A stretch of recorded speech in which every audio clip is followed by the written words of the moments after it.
देखिए सीपीसी चल रही थी और जहाँ तक पढ़ा गया था लिखवा भी दिया गया था। आपका आगे बढ़ा जाए सीपीसी में जो परिभाषाएं हैं छोटी छोटी पहले वो हम पढ़ाते हैं, तब आपका दो परिभाषाएं और बड़ी बड़ी पढ़ानी है। देखिए आपका सीपीसी में ये जो पढ़ाया गया है अब तक उससे काफी क्वेश्चन आपका बनते हैं। देखिए आपका सीपीसी की धारा 2 चल रही थी भाई, और धारा 2 में आपका जो पढ़ाया गया था 2(6) तक, यानी कि फॉरेन जजमेंट। फिर एक बार देख लीजिए, विदेशी न्याय बात न करिए भाई। अब क्या सीपीसी लिखवा दिया गया है? जितना पढ़ा गया भाई आपका लिखवाया गया था, अब क्लास लेक्चर होगा फिर लिखवाया जाएगा। छोटी छोटी परिभाषाएं दो दो चार चार लाइन की। अब दो परिभाषाएं आपका, तीन थोड़ा बड़ी है। तो देखिए आपका टू, फिर एक बार हम दोहरा देते हैं पूरा आपका धारा 2 का, क्योंकि रट्टा भी मारना है। पूरी परिभाषाओं को रट्टा भी मारना है।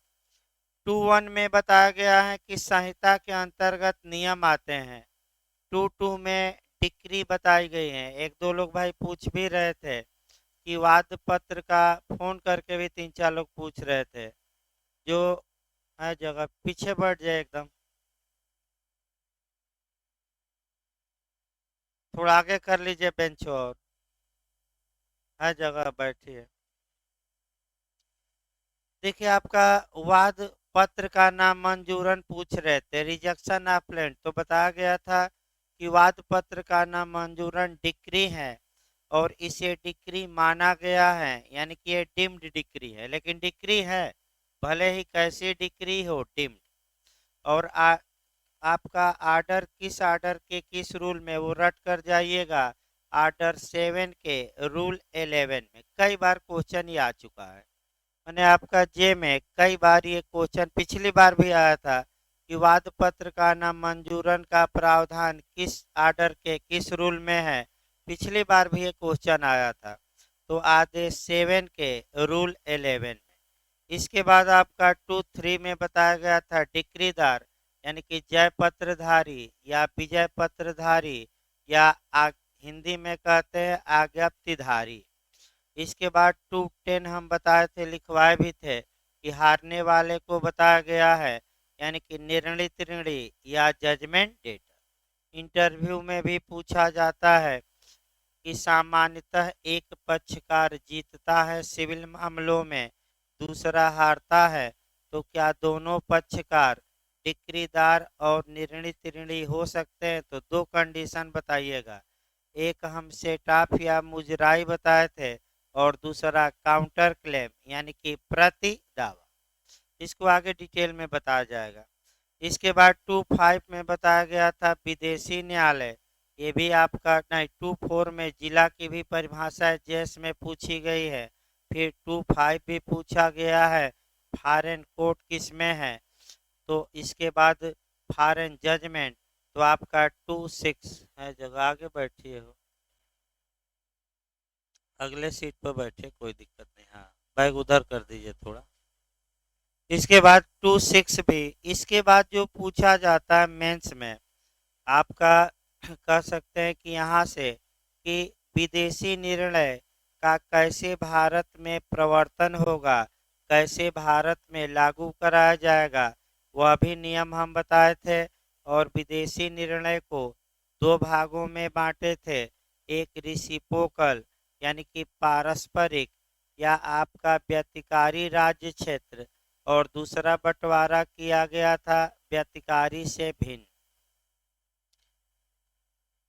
इसके बाद आइए आपका 2(7) देखा जाए, सरकारी प्लीडर। 2(7) में सरकारी प्लीडर को परिभाषित किया गया है। आपका कह सकते हैं गवर्नमेंट प्लीडर को। इसको जब भी पढ़िएगा सीआरपीसी से कोरिलेट करके पढ़िए, बेयर एक्ट पर भी लिख लेना चाहिए। पीछे बैठिए हो, पीछे जगह है, जगह है ना अभी, वहीं बैठिए अंदर। देखिए आपका 27 को जब भी पढ़े बेयर एक्ट पर भी कोरिलेट कर लेना चाहिए। आपका सीआरपीसी की धारा 2U से कोरिलेट करके पढ़ेंगे। यानी कि फिर एक बार कंसेप्ट बनाइए। सरकार जो भी सिविल मामला किसी व्यक्ति के विरुद्ध दायर करती है, उसमें आपका सरकार के विरुद्ध जो भी मुकदमे दायर होते हैं, उसमें प्लीडिंग यानी कि सरकार का पक्ष रखने के लिए या सरकार का बचाव करने के लिए सरकार सरकारी वकील नियुक्त करती है। तो अगर आपराधिक मामलों में बचाव के लिए माने अभियोजन के लिए सरकारी वकील नियुक्त किया जाता है, तो वह या तो लोक अभियोजक होता है यानी कि पब्लिक प्रोसिक्यूटर या एपीओ। आपराधिक मामलों में जो लोक अभियोजक होता है वह न्यायाधीशों के न्यायालय में सरकार का पक्ष रखता है, और जो एपीओ होते हैं, शाम वाले बैच में बताया भी गया था 2-3 दिन पहले, वह मजिस्ट्रेट के न्यायालय में सरकार का पक्ष रखते हैं। यानी कि अभियुक्त के विरुद्ध आपका सरकार का पक्ष रखने का काम अगर आपराधिक मामला है तो मजिस्ट्रेट के कोर्ट में कौन करते हैं? एपीओ साहब। और न्यायाधीश के कोर्ट में कौन करते हैं? तो वह लोक अभियोजक या पीपी या पब्लिक प्रोसिक्यूटर। उसी प्रकार सिविल मामलों में भी आपका सरकारी प्लीडर होता है, जो सरकार के विरुद्ध जो भी मुकदमे आपका होते हैं या सरकार किसी व्यक्ति के विरुद्ध जो भी मुकदमे करती है, उसमें अभिवचन का काम करते हैं ये सरकारी अधिवक्ता। तो कहाँ परिभाषित है आपका सरकारी प्लीडर? 27। और आपराधिक मामलों में जो हैं वह फिर याद रखिए सीआरपीसी की किस धारा में? 2U। दोनों में जो परिभाषा है आपका माने कह सकते हैं कि लगभग एक ही है, हल्का सा अंतर आएगा। पहले सीआरपीसी देख लें। लोक अभियोजक किसे कहा जाएगा? तो सीआरपीसी की धारा 2U बताती है कि ऐसा व्यक्ति जिसे सरकार ने धारा 24 के तहत लोक अभियोजक या सरकारी वकील नियुक्त किया है, वह भी लोक अभियोजक माना जाएगा। यानी कि मान लीजिए सरकार ने ए को अपॉइंट किया सरकारी वकील या आपका लीगल भाषा में पब्लिक प्रोसिक्यूटर, तो ए क्या माना जाएगा? Public prosecutor. किस धारा के तहत नियुक्त किया है? सीआरपीसी की धारा 24।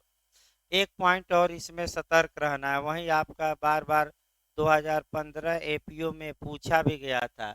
ये जो सरकारी वकील नियुक्त हुआ है, इसके निर्देश में ये गलत न हो, इसके डायरेक्शन में अगर कोई व्यक्ति वकील का काम करता है, सरकारी वकील का, तो भले इसे सरकार ने नियुक्त न किया हो, फिर भी इस बी को भी आपका लोक अभियोजक या पब्लिक प्रोसिक्यूटर माना जाएगा। तो क्वेश्चन ऐसे बना था एपीओ में कि निम्नलिखित में से कौन सही है? तो लोक अभियोजक की परिभाषा 2U में दी गई है, ये भी सही है। लोक अभियोजक की नियुक्ति सरकार द्वारा धारा 24 के तहत सीआरपीसी के तहत की जाती है, ये भी सही है। लोक अभियोजक के निर्देश में कार्य करने वाला व्यक्ति भी यानी कि अधिवक्ता भी लोक अभियोजक कहा जाएगा, वह भी सही है। तो उपर्युक्त सभी ऐसा मॉडल बना था। अब इसी को सिविल मामलों में आइए। सिविल मामलों में चूंकि आपका सरकारी प्लीडर की परिभाषा 2(7) में दी गई है, तो परिभाषा में ज़्यादा अंतर नहीं आएगा। जिसे सरकार ने नियुक्त किया है और जो ऐसे नियुक्त व्यक्ति के निर्देश में कार्य करने वाला व्यक्ति भी 2(7) में क्या कहलाएगा? सरकारी प्लीडर।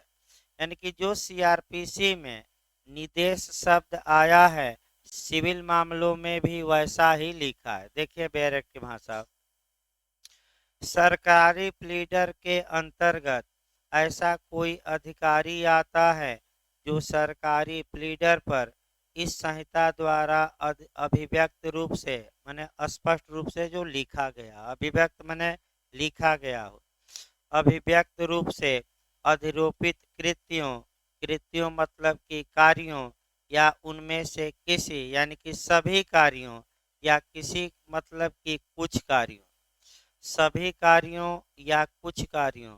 बैठिए, 3 लोग बैठिए भाई एक पे। देखिए आपका कृत्यों या उनमें से किन्हीं का पालन करने के लिए राज्य सरकार द्वारा नियुक्त किया गया है, और ऐसा कोई प्लीडर भी आता है जो सरकारी प्लीडर के निर्देशों के अधीन कार्य करता है। इसका मतलब ये हुआ कि अगर सीपीसी के तहत सरकार की ओर से कार्य करने के लिए कोई वकील नियुक्त हुआ है तो वह सरकारी वकील कहा जाएगा। जैसे सरकार ने किसको नियुक्त कर दिया सिविल मामलों के लिए, ए को, तो ए सरकारी वकील कहा जाएगा। अगर ए बी को निर्देश देता है कि हम नहीं जा पाएंगे और हमारी तरफ से तुम ही कोर्ट में बहस कर लो, तो क्या बी भी सरकारी प्लीडर कहा जाएगा कि नहीं? तो लास्ट लाइन कहती है कि बी भी सरकारी प्लीडर होगा, सरकारी अधिवक्ता होगा, भले सरकार ने उसे अपॉइंट न किया। नहीं नहीं, वो अलग अलग होते हैं, उससे मतलब नहीं है। अभी ये जानिए कि ये सरकारी जो अधिवक्ता है, अब उसमें बंटवारा किया गया है बहुत इधर उधर, थोड़ा 2-3 बात है, उससे हमारा मतलब नहीं है। सभी लोग सरकारी वकील है, चाहे ब्रीफ होल्डर हो और चाहे लोअर कोर्ट में हो, चाहे और भी हो, उसमें बंटवारा अलग किया गया है बाद में। आइए 27 जब भी पढ़िए सरकारी प्लीडर के बाद तुरंत आपको प्लीडर भी पढ़ना है, और प्लीडर की जो परिभाषा दी गई है 215 एक साथ पढ़ना रहता है। यानी कि सरकारी अधिवक्ता यानी कि सरकारी प्लीडर 27 में परिभाषित हैं। तो प्लीडर कहाँ परिभाषित है? प्लीडर मतलब प्लीड करने वाला, प्लीड मतलब अभिवचन करने वाला। अभिवचन करने वाला का मतलब सामान्यतः हुआ कि जो दूसरे की बातों को कोर्ट में रखे। तो अधिवक्ता साहब करते क्या है? क्लाइंट या मुवक्किल की बातें कोर्ट में रखते हैं, प्लीड करते हैं। तो अधिवक्ता जो साहब होते हैं उन्हें हम क्या कहेंगे? प्लीडर। लीडर का मतलब ये हुआ कि किसी अन्य की बातें किसके किसके यहाँ करे, माने किसके यहाँ रखे वह बातें, किसके यहाँ अभिवचन करे, किसके यहाँ रखे, कोर्ट के यहाँ। तो प्लीडर की परिभाषा देखिए। और एक पॉइंट और आपको जानना है कि क्या कोई व्यक्ति स्वयं अपने मामले में प्लीडर हो सकता है कि नहीं, यानी कि कोर्ट में अपनी बात बिना अधिवक्ता के रख सकता है कि नहीं। इस पर भी थोड़ा नियम जानना पड़ेगा। देखिए इस पर नियम पहले बताया जाए, तब प्लीडर की परिभाषा बेहरक की भाषा बताई जाए। देखिए इस पर आपका ये जानने के लिए एक उदाहरण देखा जाता है। जैसे कि आपका 15-20 दिन से ये दौर चल रहा है कि लगभग सबको सर्दी जुकाम और बुखार हो रहा है। डॉक्टर के पास चले जाइए तो पहले ही घोषित कर देते हैं कि आपको कोरोना है। तो डॉक्टर साहब के पास लोग जा ही नहीं रहे हैं, और खुद ही माने मेडिकल स्टोर से 2-4 टिकिया ले रहे हैं, और 2-4 दिन खा के क्या हो जा रहे हैं? स्वस्थ। और कोरोना गया आपका कहाँ? चुनाव में कोरोना नहीं है, बस पढ़ाई में कोरोना है। भविष्य 2-3 साल से न एग्जाम हो रहा है ज़्यादा, न पढ़ाई हो रही है, बस यही कोरोना है। और चुनाव में लाखों की भीड़ आपका जुटाया जा रहा है, वहाँ कोरोना नहीं है। तो अलग बात है। यानी कि लेकिन अगर मर्ज बड़ा रहता है, गंभीर रहता है, तो टिकिया से काम नहीं चलता। कहाँ लोग जाते हैं? डॉक्टर के पास। सेम वहीं समझिए। अगर सामान्य मामला है तो लोग खुद ही बहस कर लें लेकिन अगर टेक्निकल मामला है तो वकील कानून का जानकार होता है। अतः वकील के हैं इसलिए लोग जाते हैं कि वकील साहब हमारे मामले में कुछ ऐसी बातें रखेंगे जो मैं नहीं जानता, यानी कि टिकिया खाकर सही नहीं होंगे जब तक कि डॉक्टर से इंजेक्शन न लगवा। तो इंजेक्शन का कार्य कौन करेंगे? वकील साहब। उसके बाद तो भाई अब देखेगा पर्चा सही है कि नहीं, ये जज देखेगा दवा दारू सही चली थी कि नहीं। सही चली थी तो फैसला पक्ष में, और दवा दारू दारू नहीं भाई। इंजेक्शन अगर सही लगा है तो पक्ष में, और गलत लग गया है तो जज साहब क्या दे देंगे। सेम उसी प्रकार दिमाग में बैठाइए कि भाई अधिवक्ता इसलिए लोग करते हैं कि वह कानून का पारखी होता है। कुछ आपका मर्ज की दवा रखता है, और जज साहब के पास उस मर्ज का अच्छे इलाज का क्या करता है? प्रयास। नहीं तो आप खुद भी अधिवक्ता का काम कर सकते हैं, भले एलएलबी पास न हो। माने जो मुकदमा करता है वह अपना मामला खुद भी लड़ सकता है। एक दो उदाहरण मैं बता रहा हूँ। सबसे अच्छा उदाहरण रुस्तम फिल्म का है, जो केम नानावटी के केस पर बना है, और उसमें अक्षय कुमार खुद ही अपना कह सकते हैं कि पक्ष रखते हैं, अधिवक्ता से नहीं। तो आप खुद ही आपराधिक मामलों में भी पक्ष रख सकते हैं, और किस में? सिविल में। तो देखिए अब प्लीडर आपका अब समझ में सही आएगा। देखिए 215 भाई।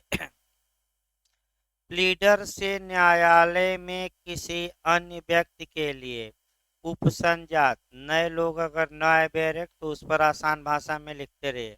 उपसंजात मतलब एपियर, एपियर मतलब उपस्थित, उपस्थित माने हाजिर, न आए तो उस पर बैरक पर लिखना चाहिए।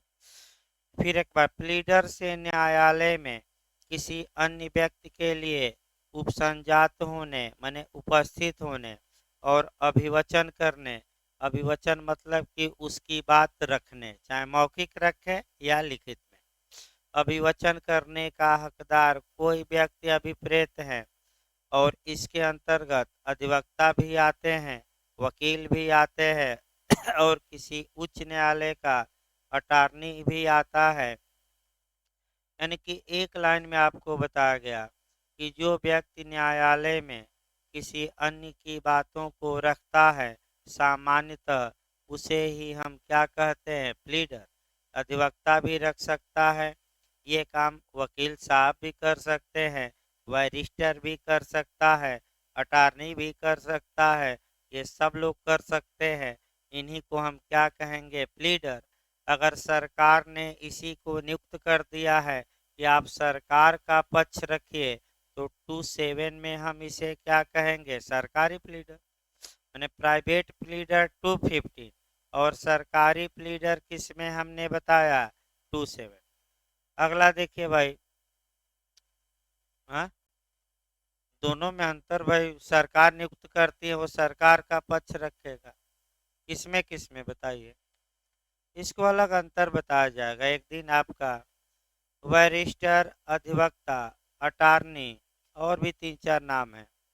आपका 5-6 नाम अलग अलग है, तो आपका इसमें बताया जाएगा अंतर भाई। ये एविडेंस में आता है अंतर।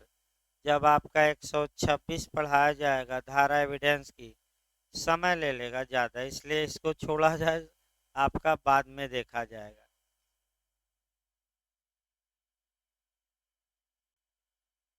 नहीं नहीं, सिविल में अलग होते हैं, वो तो केवल क्रिमिनल देखेंगे। एपी और नियुक्ति सिविल मामलों में होती है, सरकार अपना कर देते हैं। उतना सरकार के खिलाफ ज़्यादा सिविल मुकदमे कम होते हैं, क्रिमिनल ही ज़्यादा लड़ती है सरकार, इसीलिए कम प्रावधान है। बहुत ज़्यादा प्रावधान सीपीसी में नहीं है। अब हो सकता है कि कोई और कानून हो, इसमें शक नहीं है। हो सकता है कहीं जियो जारी हुआ हो, उतना मिलना मुश्किल है भाई, हमारे लिए भी खोजना। अगला देखिए 27A, अंडमान और निकोबार द्वीप समूह के बारे में उच्च न्यायालय कौन होगा? तो बस कलकत्ता उच्च न्यायालय होगा। 27B छोड़ दीजिएगा, क्योंकि सीपीसी वर्तमान समय में अब जम्मू कश्मीर में भी लागू हैं, तो कोई मतलब ही नहीं है कि कौन कौन सी धारा लागू है। अब पूरी सीपीसी कहाँ लागू है? जम्मू कश्मीर संघ शासित प्रदेश में भी। डेट बस याद रखना है, किस डेट को लागू की गई सीपीसी। तो 31 अक्टूबर 2019 लिखवा देंगे, 31 अक्टूबर 2019। अगला देखिए 28। 28 में न्यायाधीश परिभाषित हैं। ये भी क्वेश्चन आ चुका है प्री में कि जज या न्यायाधीश कहाँ परिभाषित हैं। तो न्यायाधीश 28 में परिभाषित हैं। न्यायाधीश का मतलब क्या हुआ? तो सिविल न्यायालय का पीठासीन अधिकारी, यानी कि जो सिविल न्यायालय में जो पीठासीन है। पीठासीन का मतलब क्या हुआ? हाँ, जो बैठा है, जो काम कर रहा है, ये कहिए। यानी कि जो आपका कह सकते हैं कि सिविल न्यायालय में जो अधिकारी जज के रूप में कार्य कर रहा है, उसी को हम क्या कहेंगे? न्यायाधीश। भले आपका सीपीसी में भी आपका ये जे में पूछा गया है, लेकिन एपीओ में आपका आईपीसी में पूछा गया है। एपीओ में कि न्यायाधीश शब्द को आपका आईपीसी में धारा पूछी गई थी कि धारा में परिभाषित किया गया है। तो धारा 19 देखिए तो सही है ना एक बार। 19 में न्यायाधीश है, 20 में न्यायालय। उस हाँ, हाँ तो न्यायाधीश 19 में, उसको लिखिए बैरक पर। भाई 28 जहाँ है सीपीसी, 28 जो सीपीसी है, उसी में आपका एक लाइन थोड़ा कोरिलेट कर लीजिए बैरक पर ही कि आईपीसी की धारा 19 में। वही सबसे अच्छा तरीका है बैरक पर कोरिलेट करना। एपीओ में आ चुका है ये क्वेश्चन। आईपीसी की धारा 19 में भी न्यायाधीश को परिभाषित किया, शॉर्टकट में लिखा जाता है इतना। देखिए कैसे आप लिखेंगे ऐसे भाई, क्योंकि उतना लंबी लाइन बैरक पर है। आईपीसी सेक्शन 19 बस इतना लिख देंगे न्यायाधीश के आगे। इसका मतलब ये हुआ। और न समझ में आए तो न्यायाधीश लिख दीजिए, यानी कि इतने में आप समझ सकें कि आईपीसी की धारा 19 में जज को परिभाषित किया गया है। इसमें एक बार और क्वेश्चन एमपी का मॉडल है, वो भी हम बता दें। थोड़ा अंदर से पूछा गया है कि न्यायाधीश में कौन शामिल है।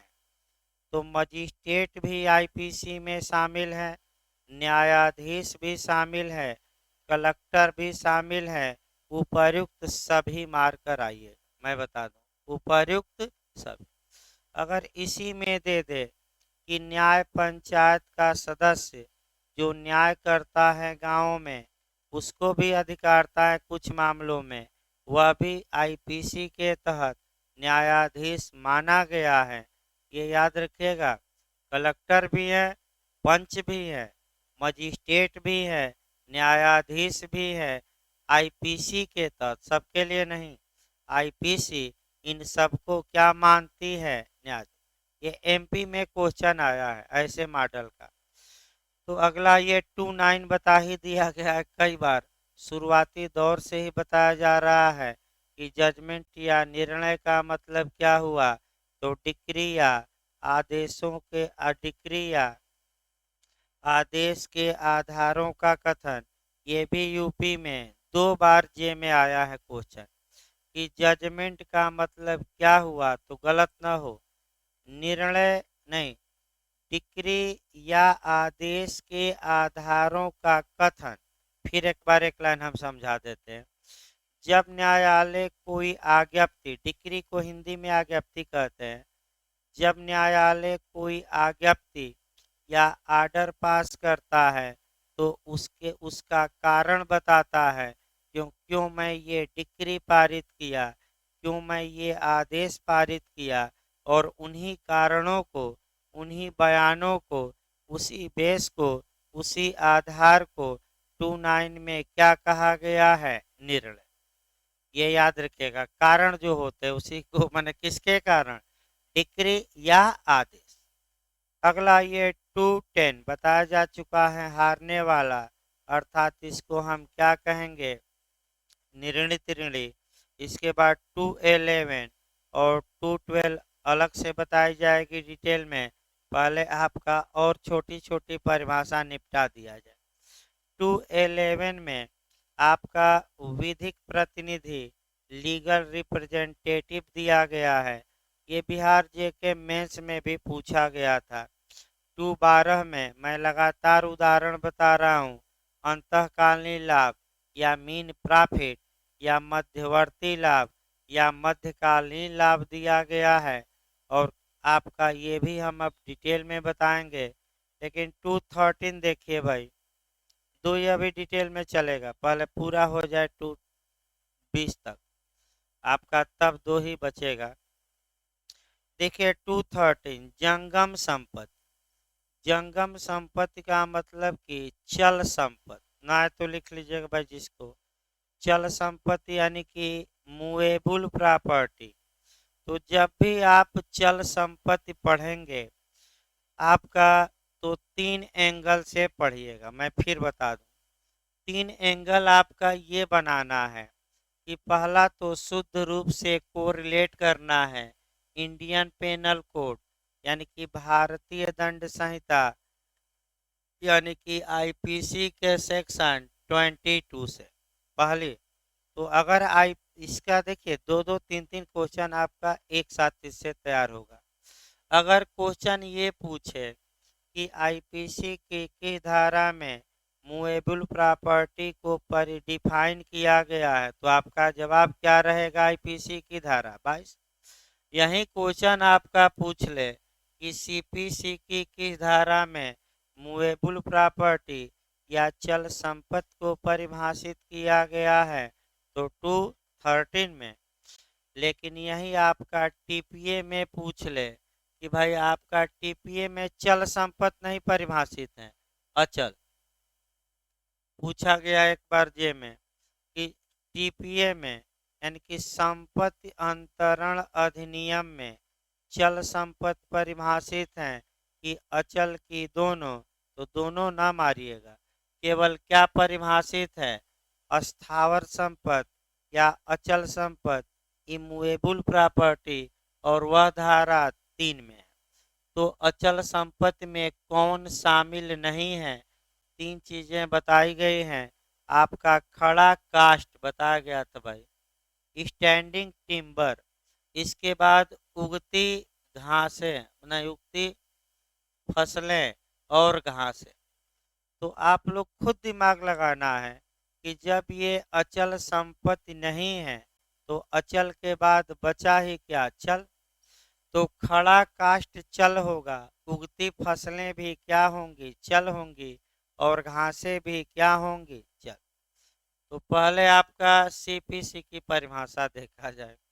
देखिए चल संपत्ति किसे कहा जाता है भाई, थोड़ा पहले 2 लाइन बता दिया जाए तब परिभाषा पर आ जाए। चल संपत्ति का मतलब ऐसी संपत्ति जो चलायमान हो। चलायमान हो का मतलब कि आसानी से एक स्थान से दूसरे स्थान तक स्थानांतरित किया जा सके, हटाया जा सके।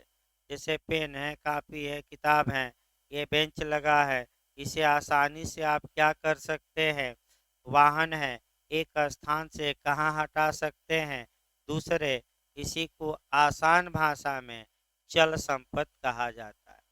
लेकिन जहाँ तक कानूनी भाषा का प्रश्न है, कानून अलग अलग कानून चल और अचल को अलग अलग मानते हैं। ये हो सकता है कि कुछ संपत्तियां आसानी से एक जगह से दूसरी जगह तक न ले जाई जा सकती हो, लेकिन न ले जाई जा सकती हो फिर भी कानून उन्हें चल संपत्ति मान लेता है। तो अलग अलग कानूनों में अचल संपत्ति और चल संपत्ति की परिभाषा अलग अलग मिलेगी। तो भले कोरिलेट किया जाए, आईपीसी में अगर चल संपत्ति आए तो सीपीसी ना अप्लाई कर दीजिएगा।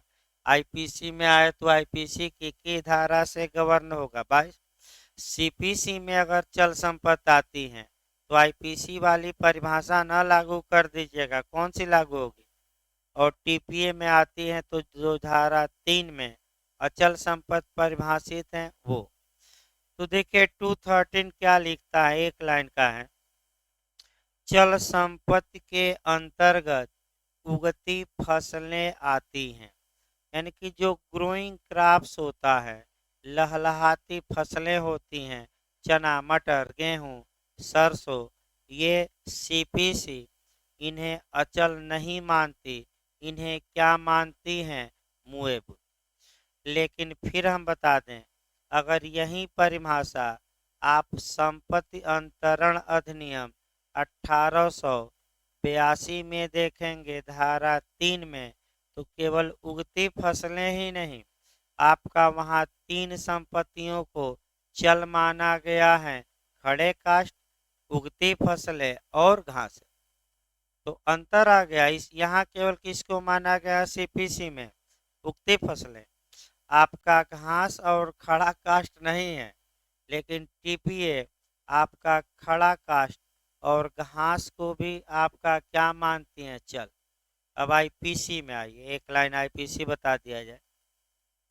आईपीसी की परिभाषा सबसे सटीक है इस मामले में। अगर हम देखें, ये सब परिभाषाएं अधूरी है सीपीसी और टीपीए की।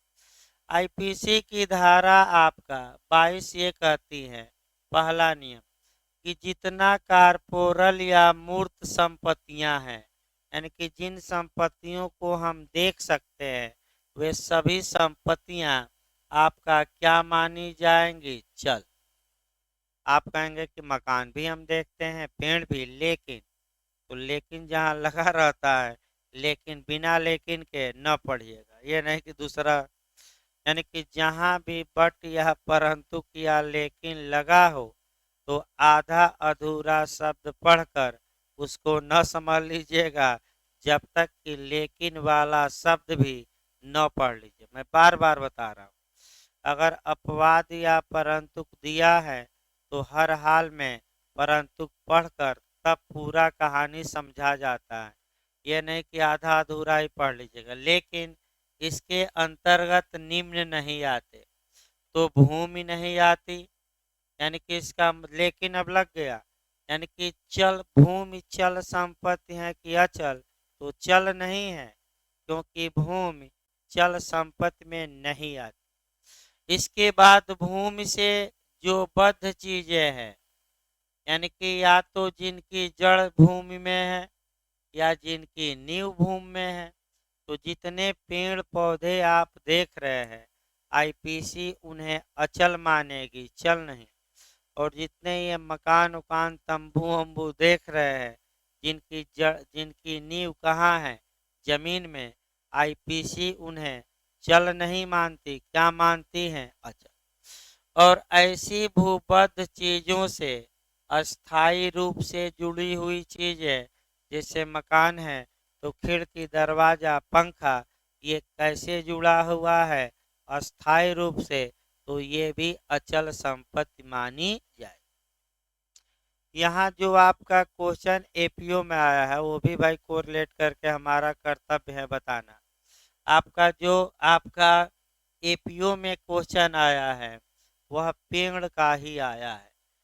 एक पेड़ मान लीजिए कि ये लगा हुआ है, अब ये चल है कि अचल, चूंकि इस पेड़ की जड़ या रूट जमीन के अंदर है, भूमि में है, अतः आईपीसी के तहत इसे इमूवेबल या अस्थावर या अचल संपत्ति माना जाएगा। अब देखिए, इसी पेड़ पर 3-4 क्वेश्चन बनते हैं, यही एपीओ का, यही टेक्निकल आईपीसी में 2-4 क्वेश्चन है। एक व्यक्ति आता है और कह सकते हैं कि पेड़ को ले जाने के इरादे से, यानी कि पेड़ को ले जाने के इरादे से काटता है, अभी आधा काटा है, तब तक मालिक आ जाता है पेड़ का और छोड़कर भाग जाता है चोर। तो चोरी किया कि पेड़ की चोरी का प्रयास किया, तो चोरी नहीं किया, क्योंकि पूरी तरह भी पेड़ काटा नहीं। तो क्या किया, अटेम्प्ट टू थेफ्ट, यानी कि चोरी का प्रयत्न। दूसरा देखिए कैसे पूछा गया था एपीओ में, पूरा पेड़ काट दिया है, यानी कि जमीन से क्या हो गया, पूरी तरह पृथक। भले गिरा ना हो पेड़, भले लेकर भागा ना हो, अगर कोई चीज भूबद्ध है और पूरी तरह जमीन से अलग हो गई तो चोरी के लिए पर्याप्त होगा, चोरी का अपराध घटित हो गया। यानी कि पूरी तरह काट दिया और ले भले न जाया गया हो तो चोरी हो गई कि नहीं, हो गई।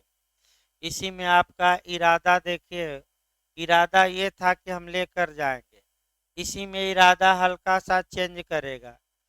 एक व्यक्ति का इरादा यह है कि वह पेड़ काट कर मालिक को नुकसान पहुंचाए, तो ऐसी दशा में ये चोरी नहीं होगी, ये मिसचीफ होगा, रिश्ती होगा, नुकसान, नुकसान नहीं भाई, नुकसान होगा। यानी कि नुकसान भी कहा जाता है, आसान बात।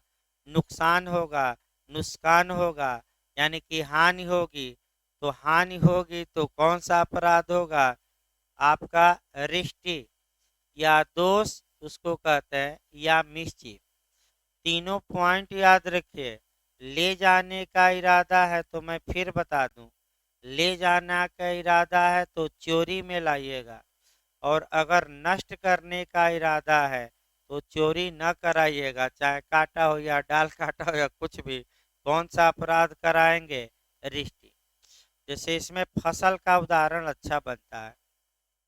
एक आदमी की फसल लगी है, दूसरा आदमी उसको काट देता है, तो अगर ले जाने के इरादे से काटे तो चोरी, और इसलिए काटे कि हम इनकी फसल को क्या पहुंचा दे, नुकसान, तो चोरी न कराइएगा, उसमें रिश्ती।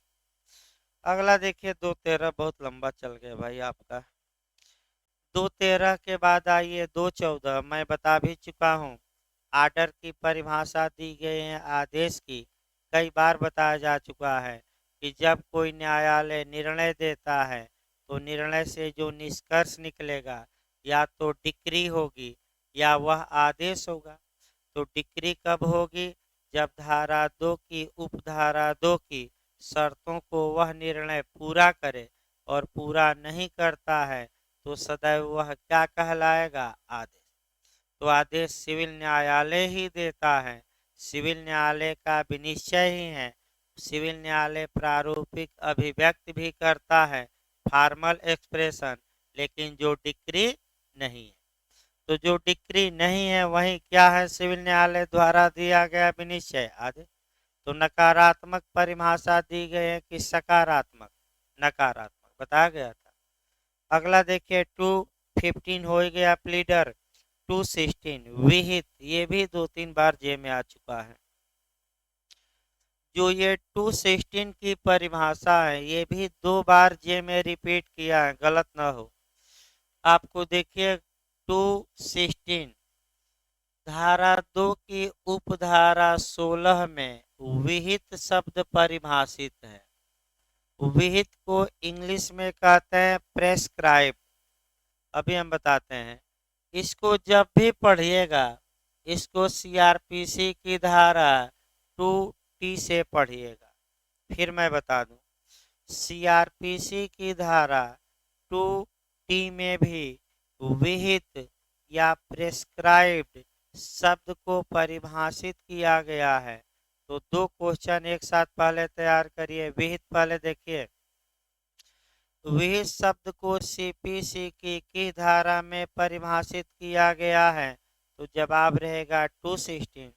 अगर यही क्वेश्चन सीआरपीसी में आता है कि विहित शब्द को सीआरपीसी की धारा में परिभाषित किया गया है, तो 2T मार्क कराएगा, टमाटर वाला टी, याद रखिए।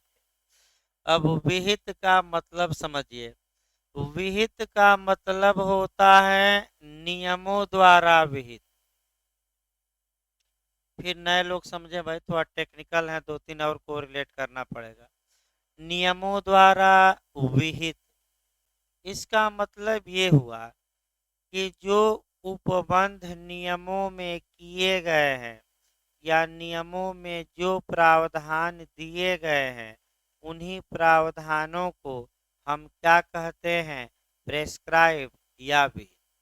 तो नियम कहाँ दिए गए हैं, फिर हम बता रहे हैं सीपीसी में, सीपीसी में प्रथम अनुसूची दी गई है।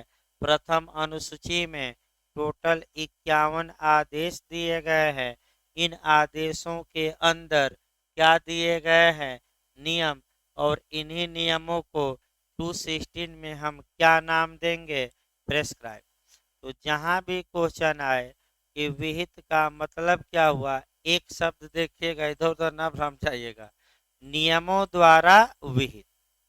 अब नियम कौन बनाता है सिविल मामलों में, ये तब सीआरपीसी में कोरिलेट किया जाए।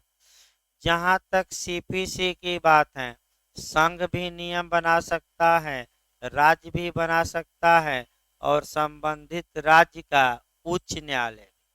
फिर याद रखे, पूछा जा चुका है कि नियमों का निर्माण कौन कर सकता है, जे में आ चुका है संघ, राज्य, संबंधित राज्य का उच्च न्यायालय, उपर्युक्त सभी।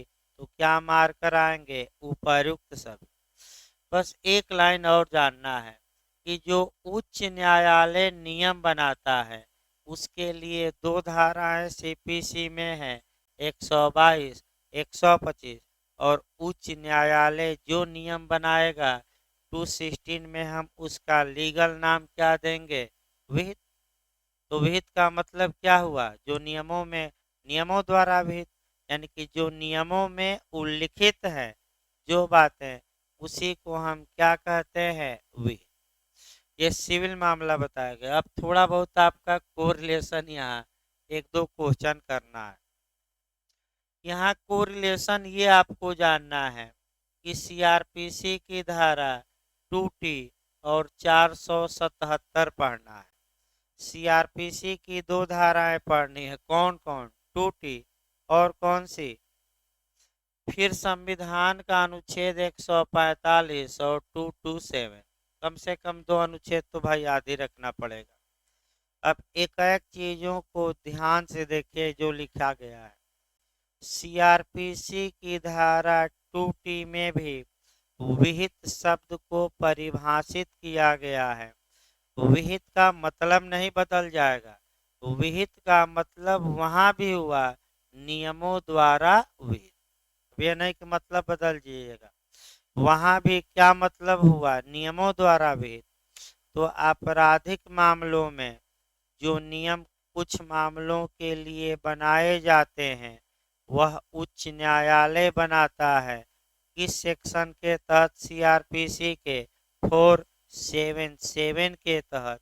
और हाई कोर्ट जो नियम सेक्शन 477 के तहत बना दिया है उसको हम एक लाइन में क्या कहेंगे? विहित। तो 477 के तहत बनाए गए नियमों को सीआरपीसी की धारा 2T के तहत हम क्या कहेंगे? विहित, प्रेस्क्राइब। उच्चतम न्यायालय जो नियम बनाता है वह अनुच्छेद 145 के तहत, उसको भी हम क्या कहेंगे? विहित। हाई कोर्ट जो संविधान के किस अनुच्छेद के तहत नियम बनाता है? 227 के तहत, इसको भी हम लीगल भाषा में क्या कहेंगे? विहित। तो भाई जहां भी नियम बनाया जाए उसे हम क्या कहेंगे? विहित ही कहते हैं। अगला देखिए, विहित भी काफी चल गए भाई। अगला देखिए 217 धारा 217 लोक अधिकारी। ये क्वेश्चन आपका बिहार में मेंस में बना था। पब्लिक ऑफिसर यानी कि लोक अधिकारी को परिभाषित करिए। 10 नंबर का क्वेश्चन बिहार जे ने बनाया था। तो इसमें रट्टा मारना है भाई, और कोई उपाय नहीं है। यानी कि मेंस के लिए आपका हूबहू जो बेयर एक्ट की भाषा है उसको रट्टा मार कर जाएंगे और हमारे पास इसका कोई उपाय नहीं है। यानी कि मैं फिर बता दूं, कुछ बातें ला में रट्टा मारना पड़ेगा, कुछ बातें समझिए और कुछ बातें क्या करिए? हूबहू रट डालिए, और कोई उपाय उसका नहीं है। तो लोक अधिकारी शब्द की परिभाषा आपका 217 में दी गई है। जब भी इसको पढ़िएगा आईपीसी से कोरिलेट करके पढ़िएगा। और आईपीसी की धारा 21 लोक सेवक या पब्लिक सर्वेंट। जो लोक सेवक की परिभाषा या पब्लिक सर्वेंट की परिभाषा आईपीसी की धारा 21 में दी गई है, लगभग ज़्यादातर बातें धारा 217 में सीपीसी में भी समाहित की गई है। यानी कि कुछ ही अंतर आएगा। 80% बातें जो आपका लोक सेवक है, वहीं आपका सिविल मामलों में क्या कहा गया है, लोक अधिकारी, पब्लिक ऑफिसर। तो लोक अधिकारी कौन कौन है, देखिए कह करके भाई, हर न्यायाधीश यानी कि जितने न्यायाधीश हैं वह लोक अधिकारी माने जाएंगे। अब पुराने लोग आईपीसी में बताएं, जितने न्यायाधीश हैं आईपीसी की धारा 21 के तहत लोक सेवक या पब्लिक सर्वेंट माने जाएंगे। यानी कि पहली परिभाषा सेम हो गई। फिर आपका न्यायाधीश की परिभाषा सीपीसी के किस धारा में दी गई है, 28 में, और आईपीसी में हमने कहाँ बताया, 19। तो फिर एक बार याद रखिए भाई, हर न्यायाधीश हो गया, इसको डिटेल में हम देखेंगे उसके आपका विधिक प्रतिनिधि के साथ। आगे बढ़ा जाए भाई, छोटी छोटी परिभाषाएं खत्म किया जाए। देखिए 218 अब देखिए नियम को परिभाषित करती हैं आपका, तो अभी बताया गया।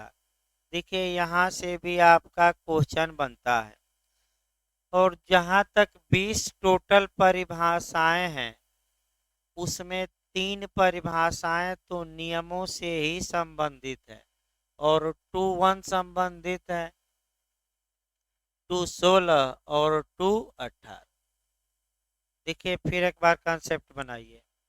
जो ये धारा 2 में 3 परिभाषाएं हैं, ये रूल या नियम से ही संबंधित।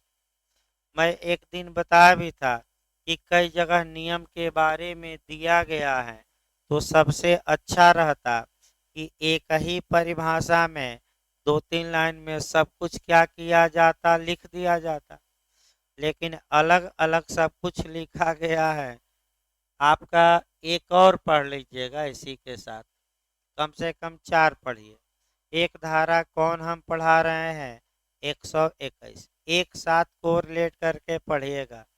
और 2 धाराएं और पढ़ा दिया जाए, 122 और 125। कम से कम नियम जब भी पढ़िएगा, कम से कम सीपीसी में इतनी धाराएं एक साथ मैं लिखवाया भी हूँ और इसको एक साथ पढ़ा जाता है। देखिए एक एक करके शुरू किया जाए भाई। जहाँ तक धारा 2:1 यानी कि परिभाषा का पहला ही क्लाज ये बताता है कि संहिता के अंतर्गत यानी कि the code of civil procedure के अंतर्गत यानी कि सिविल प्रक्रिया संहिता के अंतर्गत नियम आते हैं, यानी कि सीपीसी के अंतर्गत नियम आते हैं। ये कहाँ बताया गया है, तो धारा 2:1 में। अब दूसरा प्रश्न आया कि इन नियमों को कहा क्या जाएगा, तो 216 आ जाइए। जो ये नियम है आपका, इनको लीगल भाषा में क्या कहा जाएगा, विहित। यानी कि विहित का मतलब क्या है, नियमों द्वारा विहित। अब नियम का मतलब क्या हुआ, ये क्वेश्चन आपका आगे आ सकता है। कौन सी धारा में, 218। देखिए आपका भाई हम बता रहे हैं, नियम का मतलब प्रथम अनुसूची के तहत दिए गए नियम बताते रहे। नियम माने जाएंगे कि नहीं, माने जाएंगे। उच्च न्यायालय द्वारा बनाए गए नियम, नियम माने जाएंगे कि नहीं। तो उच्च न्यायालय तुरंत को रिलेट कर लेना। उच्च न्यायालय किन धाराओं के तहत नियम बनाता है, 122 और 125। अब खत्म हो गया ये।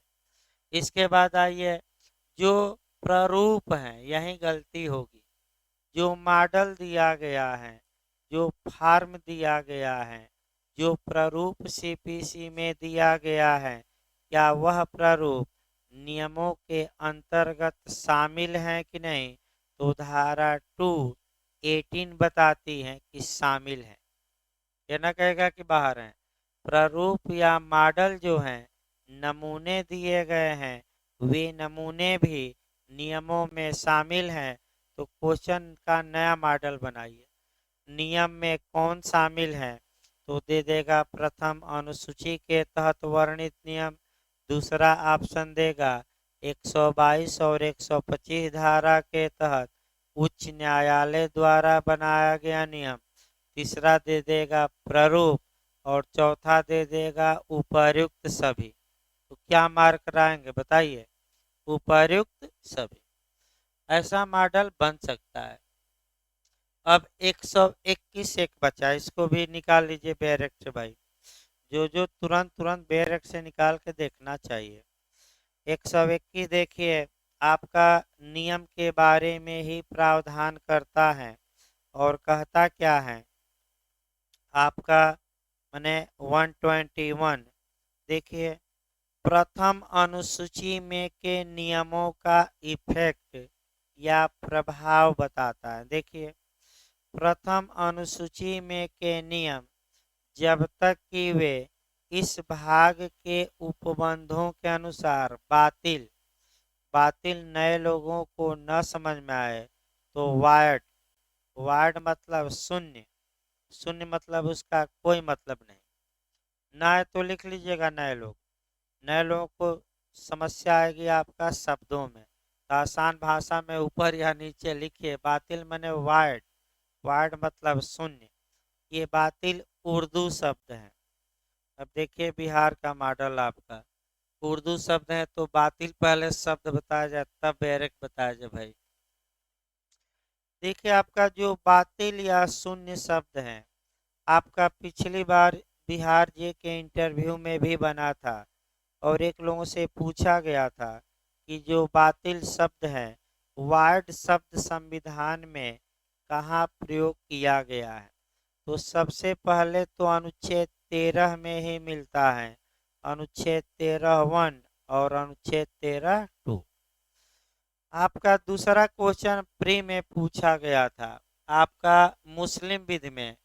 तो मुस्लिम विधि में आपका आपका माने विवाह में पूछा गया था शिया में और सुन्नी में। तो देखिए आपका भाई सुन्नी भी शिया विधि में विवाह दो प्रकार का होता है। एक सहीह, सही मतलब वैलिड, वैलिड मतलब वैध, वैध माने सही। और एक बातिल, यही शब्द निकला है। बातिल मतलब वाइड, वाइड मतलब शून्य, माने उस विवाह का कोई मतलब।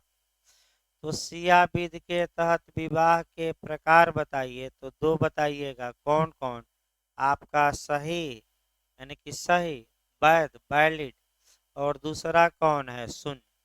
लेकिन आपका सुन्नी विधि में यही पूछे तो दो तो रहेगा ही, एक आपका फासिद रहेगा। फासिद माने इरेगुलर, इरेगुलर मतलब अनियमित। अनियमित का मतलब ये हुआ कि कुछ दोष हैं, यानी कि कुछ पप्पू में कुछ दोष है, लेकिन पप्पू पास हो जाएगा यदि वह दोष क्या कर दे, बना रहे कि दूर कर दे। चलिए ठीक है भाई, यानी कि आपका जिनका एक दो नंबर से रुक रहा है, कई लोगों का भाई, कुछ लोगों का रुक भी गया आपका उत्तराखंड में, काफ़ी आशा किए तो घबराना नहीं है। जो उस पप्पू में दोष है, उस दोष को इस बार यूपी में क्या करना है? दूर। और आपका तो देखिए फासिद का मतलब होता अनियमित। तो सुन्नी विधि में विवाह कितने प्रकार के हो गए? कौन कौन बताइए? सही, दूसरा कौन? बातिल, तीसरा। अब एक उदाहरण मैं फासिद पर दे रहा हूँ, देखिए फिर एक बार दिमाग बैठाइए, पूछा जा चुका है ये उदाहरण, आपका पूछा जा चुका है। फिर मैं एक बार एक उदाहरण अच्छा दे रहा हूँ। यानी कि विवाह तो बात न करी भाई पीछे, विवाह तो हुआ लेकिन कुछ उसमें कमी रह गई। तो अगर उस कमी को दूर कर दिया जाए तो जो अनियमित विवाह था, फासिद विवाह था, वह सही में कन्वर्ट हो जाएगा, वह वैलिड हो जाएगा। लेकिन क्या दूर करना है? कमी। तो आइए कमी दूर किया जाए और एक उदाहरण देखा जाए। मान लीजिए ए एक पुरुष है और 4 स्त्रियों से विवाहित हैं, तो आपका मुस्लिम विध इजाज़त भी देती हैं इसी बीच 5वीं स्त्री से विवाह करता है। तो सिया विधि में ये विवाह शून्य होगा, क्योंकि सिया में तो 2 ही प्रकार है, या तो सही या। लेकिन सुन्नी विधि में, माने सुन्नियों के मामले में, ये विवाह फासिद होगा, अनियमित। इसे सही किया जा सकता है। इस 4 में से एक को क्या करिए, मारिए ना भाई। तलाक, अरे तलाक दे दीजिए, वो भी तो उपाय है। मारने से अच्छा है कि भाई क्या करिए।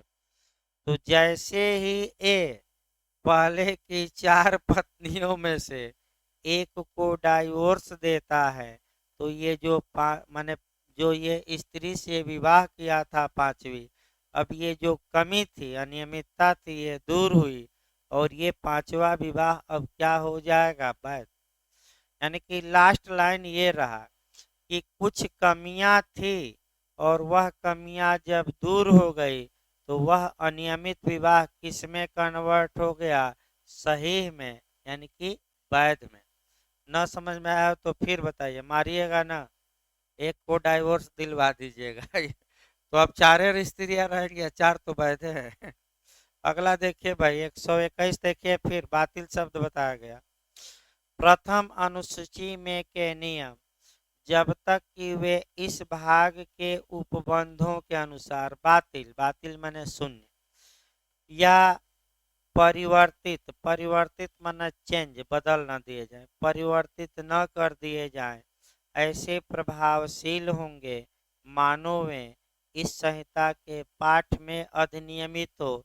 इसका मतलब कुल मिलाकर एक लाइन ये हुआ कि जो सीपीसी के तहत नियम दिए गए हैं वे सीपीसी में के भाग होंगे, इसी सीपीसी से जुड़े होंगे और सीपीसी के भाग माने जाएंगे।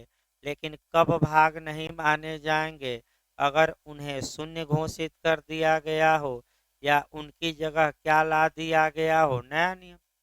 भाई उनमें चेंजिंग ला दी गई हो तो पुराने नियम तब खत्म हो गए और उसकी जगह कौन सा नियम आ गया? नया। आपका अगला देखिए भाई, आपका 219, अब देखिए परिभाषा। 218 हो गया तो 219 निकालिए।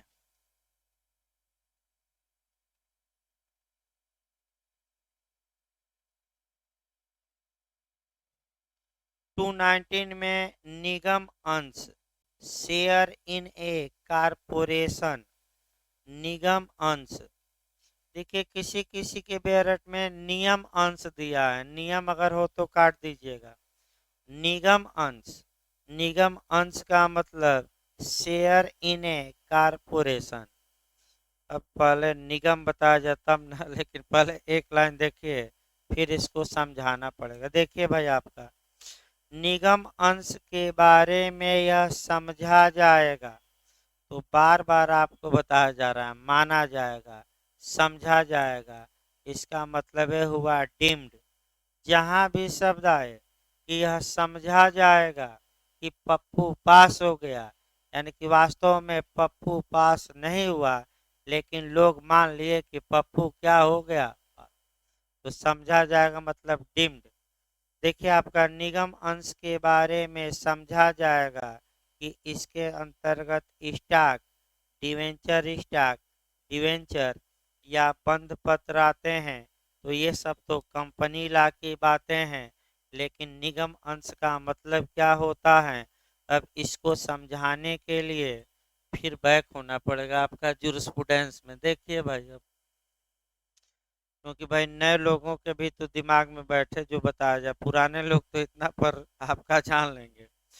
देखिए आपका कंपनी का निर्माण कराइए। ए एक व्यक्ति हैं और इसके परिवार में 7 लोग हैं। एक को मिलाते हुए भाई, एक को मिलाते हुए कितने लोग हैं? 7।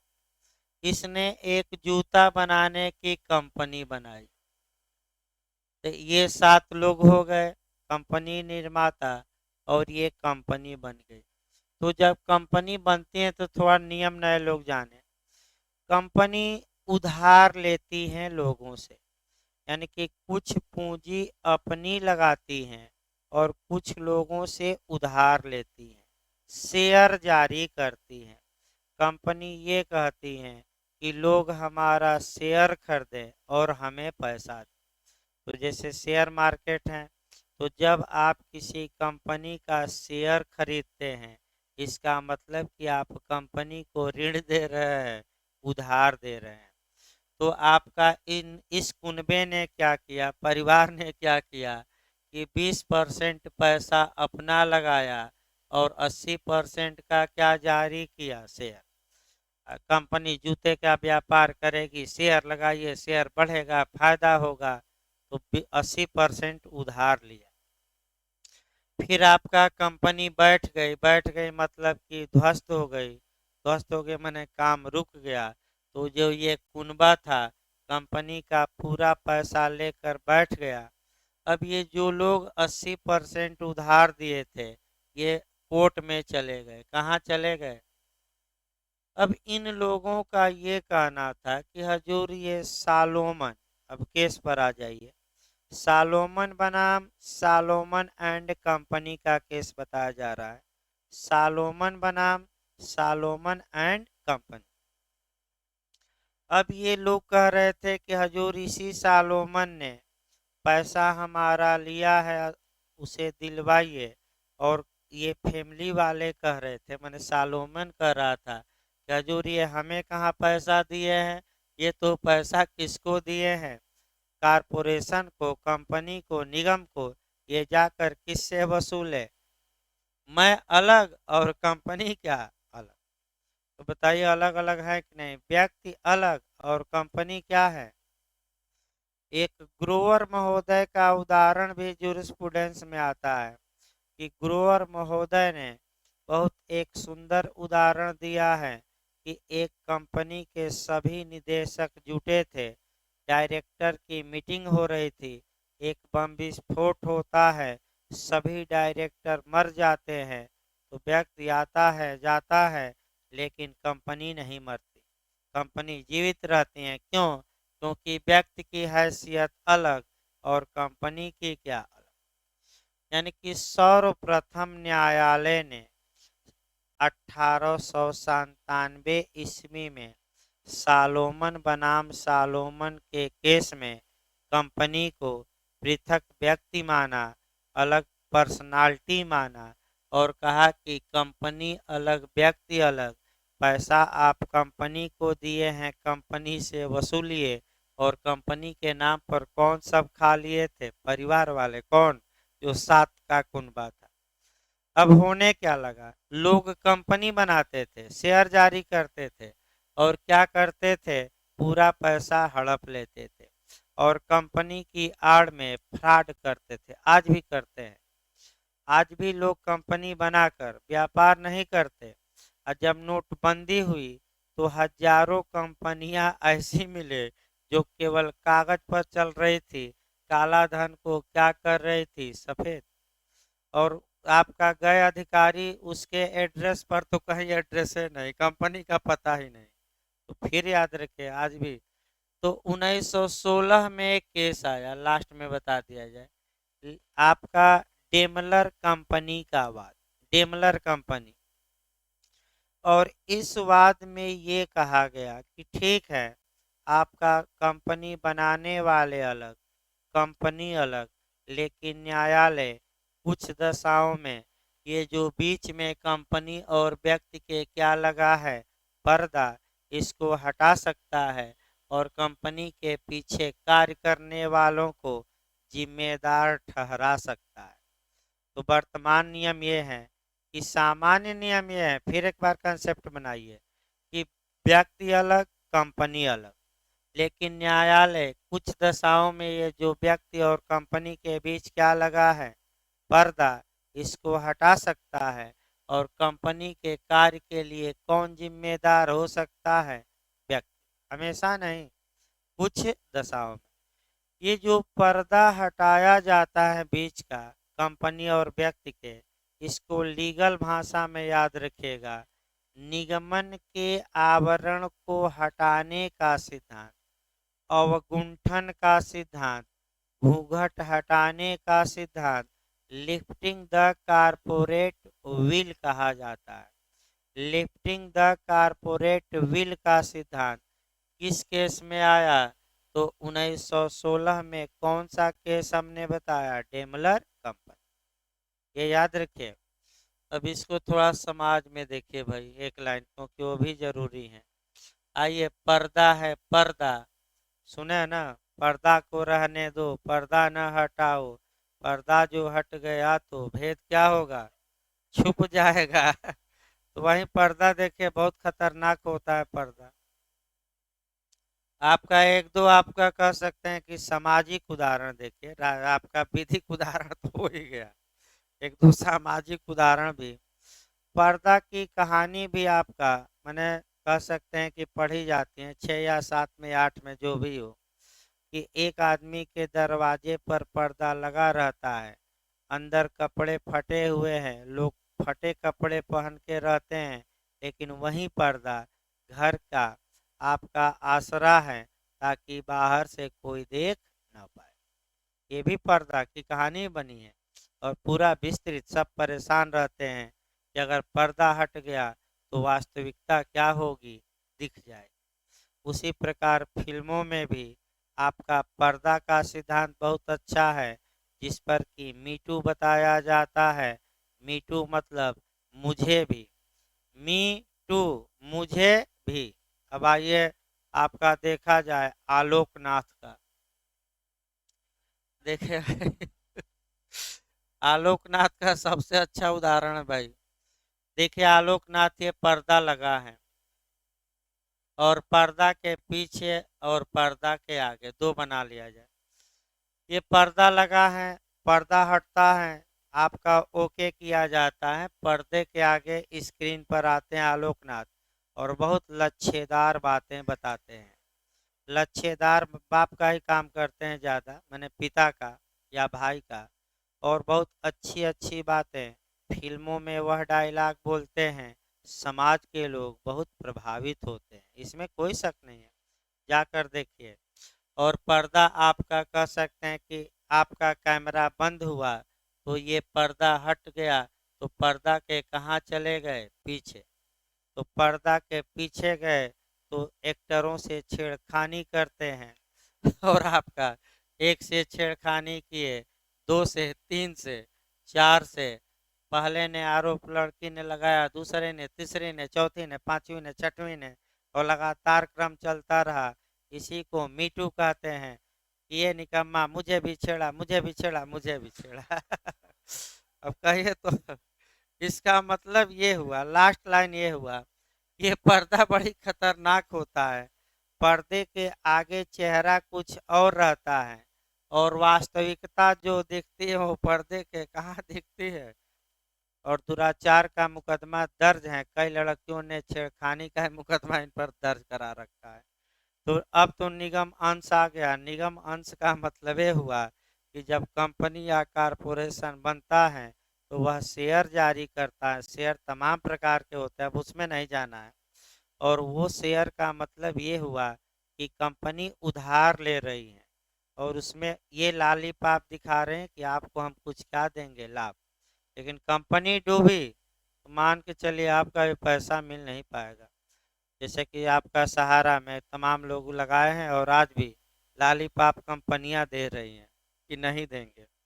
अंतिम देखिए भाई, आपका धारा आपका 220 देखा जाए, आपका हस्ताक्षरित, हस्ताक्षरित यानी कि साइन, जो साइंड आपका जो शब्द परिभाषित है, ये एमपी में बना है, यूपी में आज तक बना नहीं। एमपी वाले ऐसे क्वेश्चन ही बनाते हैं जो आज तक बना ना हो। ये क्वेश्चन आपका एमपी में बन चुका है कि हस्ताक्षरित का मतलब क्या हुआ? तो निर्णय या डिक्री की दशा के सिवाय हस्ताक्षरित के अंतर्गत स्टाम्पित आता है। यानी कि हस्ताक्षरित मतलब साइन किया हुआ। तो साइन किए हुए में क्या स्टाम्पित आता है कि नहीं, यानी कि जिस जो स्टाम्पित माने जिस पर की मोहर और लगी रहती है, तो वह भी आता है। तो केवल बेयर एक्ट से पूछा जाता है कि हस्ताक्षरित कहाँ परिभाषित है, इसकी परिभाषा बताइए। इस प्रकार आपका माने यूपी में कभी पूछा नहीं गया, बिहार में एक बार केवल एमपी में आया है। इस प्रकार जो मुख्य मुख्य परिभाषाएं थी वह आपका समाप्त हुई।